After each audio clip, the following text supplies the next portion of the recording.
Hi friends, இந்த video ஏன் meditation, ஏன் தியானம் அப்படிங்கிறத பற்றி.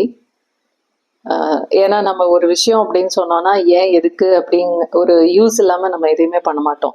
அதோட இது ஃபாஸ்ட் லைஃப், நமக்கு ஏகப்பட்ட வேலை இருக்குது. ஆனாலும் ஒரு நாளில் நம்ம ஒரு 5 நிமிடம் 10 நிமிடம் அது நமக்கு அதிக நேரம் செலவிட முடியும்னா ஒரு 1/2 hour, அதை ஸ்ப்ளிட் கூட பண்ணிக்கலாம். காலையில் 15 நிமிஷம் இல்லை ஈவினிங் 15 நிமிஷம் உட்காரலாம். இப்போது தூக்கம், ஆழ்ந்த தூக்கம்ங்கிறது எவ்வளோ இம்பார்ட்டண்ட்டோ. ஏன்னா ஒரு ஆழ்ந்த தூக்கத்துக்கு அப்புறம் நம்ம எவ்வளோ உற்சாகமாக ஆனந்தமாக அடுத்த நாளை தொடங்குறதுக்கு யூஸ்ஃபுல்லாக இருக்குது. அதுபோல் ஒரு நாள் காலையிலே நம்ம மெடிடேஷன் தியானம் பண்ண ஆரம்பித்தோம் அப்படின்னா அதோட பலன்களை தெரிஞ்சுக்க முடியும். அது பண்ணி பார்த்தா தானே தெரியும். எதுவுமே அடுத்தவங்க சொன்னால் அதுக்கு ஸ்டோரி, கதை. பட் நம்மளே பண்ணி பார்த்து அதோட பலன்களை உணர்ந்தோம் என்றால், ஏன்னா உடல் ஆரோக்கியம் இப்போ லைஃப் ஸ்டைல் டிசீசஸ் எல்லாருக்குமே 30-35 வயசு வரும்போதே பிபி இருக்குது, சுகர் இருக்குது, கொலஸ்ட்ரால் இருக்குது, இன்னும் என்னெல்லாம் இருக்குது. இதெல்லாம் இல்லாமல் ஒரு ஆரோக்கியமான ஒரு மனுஷனாக இருக்கணும் அப்படின்னா நிச்சயமாக தியானம் அவசியம். அதோட நம்ம டேட்டா இருந்தால் தான் நம்போம் இல்லையா?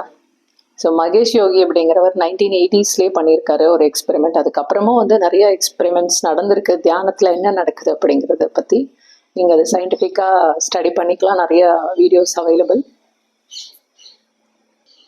ஸோ மகேஷ் யோகி என்ன எக்ஸ்பெரிமெண்ட் பண்ணார் அப்படின்னா, உலகத்தில் இருக்கிற சில முக்கியமான சிட்டிஸை தேர்ந்தெடுத்து அங்கே ஒரு 15 நாள் மெடிடேஷன் பண்ண வச்சார். அதாவது அவரோட குழுலே இருக்கிற தியான அன்பர்களை வச்சு தியானம் பண்ண வச்சாரு. அந்த 15 நாள் பீரியட்ல பார்த்தோம் அப்படின்னா வெளியே அந்த சிட்டிஸ்ல கிரைம் ரேட் குறைஞ்சது. ஸோ கொலை குற்றங்கள், திருட்டு இதெல்லாம் குறைஞ்சது அப்படின்னு டேட்டா இருக்கு. ஸோ நம்ம இருக்கிற சூழ்நிலையும், நம்ம இருக்கிற தெரு, நம்ம இருக்கிற ஊர், நம்ம இருக்கிற உலகம் நல்லா ஆனந்தமா இருக்கணும், அமைதியா இருக்கணும் அப்படின்னா தியானம் ரொம்பவே அவசியம். அதோட நம்மளோட மனசும் உடலும் டைரெக்டாக சம்மந்தப்பட்டிருக்கு. மனசு நல்லா இருந்தால் உடலும் ஆரோக்கியமாக இருக்கும்.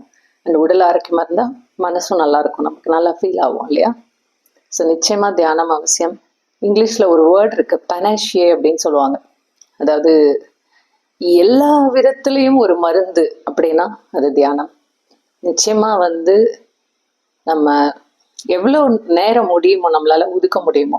ஸோ என்னால் பண்ணவே முடியாது அப்படின்னு சொல்கிறவங்க சில பேர் இருக்காங்க, அவ்வளோ பிஸி பீப்புள். பட் நம்ம நார்மலாக இருக்கிறதுக்கு மெடிடேஷன் அவசியம். அடுத்த ரீசன் நான் யார், நீ யார்? இந்த கேள்வி கேட்டோம்னா நான் மைத்ரி அப்படின்னு சொல்லலாம், நீங்கள் ஆனந்த்னு சொல்லலாம், ஏதோ ஒரு நேம் சொல்லலாம், அது பேர்.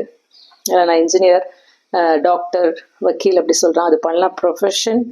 அண்ட் நான் அம்மா சொல்லலாம், இன்னொருத்தர் ஃப்ரெண்டுன்னு சொல்லலாம், இன்னொருத்தர் நான் தாத்தா சொல்லலாம். அதெல்லாம் உறவு முறைகள். இது எல்லாம் தாண்டி நாம் யார், நான் யார், இது தெரியாம தான் நம்ம வாழ்ந்துட்டு இருக்கோம். எவ்வளோ ஒரு அபத்தம் இல்லையா? ஸோ இந்த முக்கியமான கேள்விக்கும் நமக்கு பதிலை தர விஷயமா தியானம் இருக்கு. பண்ணுவோமா?